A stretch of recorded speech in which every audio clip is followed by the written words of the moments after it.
Now, in education, private schools in informal settlements in Nairobi are calling on the county government to support the access of pre-education in the city. The stakeholders have decried overpopulation, challenges of lack of capital, teacher training, and high cost of competency-based curriculum as major impediments to, affecting preschool education in the city. Our reporter Winfrey Owinum tells us more. Sifa Education Center is at the heart of Gatina area of Kawangware. It is a private school sitting on a half-an-acre piece of land, and it is in a dilapidated state. The structures are temporary. Inside, classrooms are poorly lit. There are old charts and desks with no lockers, but all in all, learning continues. The early years of education forms the basis of how the learner will be able to cope up with the content. The institution is placed under AFPET schools. They are mostly established in informal settlements to substitute public schools, which are a handful in the area. Gertrude Ambani and Mary Anyango are parents at the school. They laud the CBC program for bringing out and sharpening talents and inherent abilities in learners, but lament on its cost.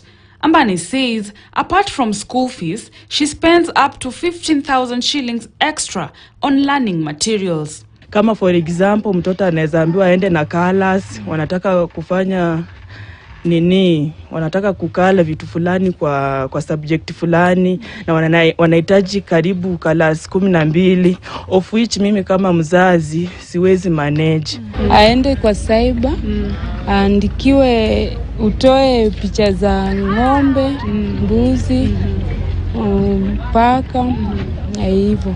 The parents are calling on the government to support schools in the slums by providing learning materials as well as teachers. They say slum population is high, yet public schools are few. Not everyone can attend state-sponsored schools. Rais William Ruto, ambaye ni hasola, aweze kukumbuka hata wazazi kama sisi. Tungependa hii mtaala iendelee, ijapokuwa kama angeweza kutu support in terms of materials ya watoto kusoma katika shule, ingekuwa vyema zaidi. Moses Wokono is the national chair of AFPET schools. He says that pre-primary education is the learner's foundation, although it has been widely neglected. Initially, it began with a certificate in ECD, and the teachers had to do a diploma in ECD. But since the new curriculum began, they said, now they have phased out the certificate in ECD in teacher training colleges. Now a teacher who will be doing early childhood education will start with a diploma. Wokono says Nairobi County has about 255 pre-primary education centers against a population of over 270,000 learners, majority of whom live in slum areas of the city.